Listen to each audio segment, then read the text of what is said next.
İşitke, hazır indi siz olarını terbiyelerge, şulay etip buruşuğuzunu qaytarırga tiyiş. Bildiririz. İkincisinde, buсы buruşqa kirip turuğu bile. Sizning ko'z yovun ağırlığı, najar kızıgız, hemşin bahadır temir bulatılığız var. Bugün ota-ona olarak siz olarga terbiyelersiz. Olar sizge buruşuğu olmalı. Yine türesekti. Üçüncü topkar seçkende, buсы iliminin deheti halkına diyen idi. Biz bir konakçıl halk. Bizde konak bexeti belki. Konak gelse kut kilebili. Demek üçüncü uç başlı. Kadirli konaklılar hürmetine şeşile. Teşekkür ki akıl her yaktan kamilliğe dikensin. Aferin azama, bizden sizge hayır fatiha.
Батыр, тырыш, татар халкының Сабантуе, эле-электен күрше күләнне, туыс туганны берләштергән, фидакарь хезмәттәшлеккә чакырган.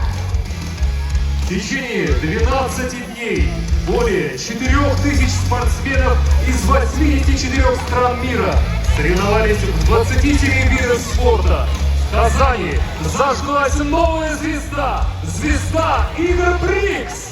Благодарим спортсменов за честную борьбу и подаренные эмоции. Over the course of 12 days, more than 4,000 athletes from 84 countries competed in 27 sports.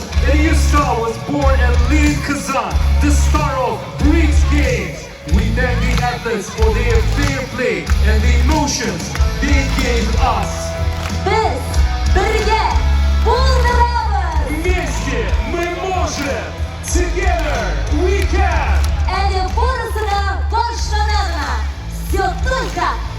начинается! It is just beginning.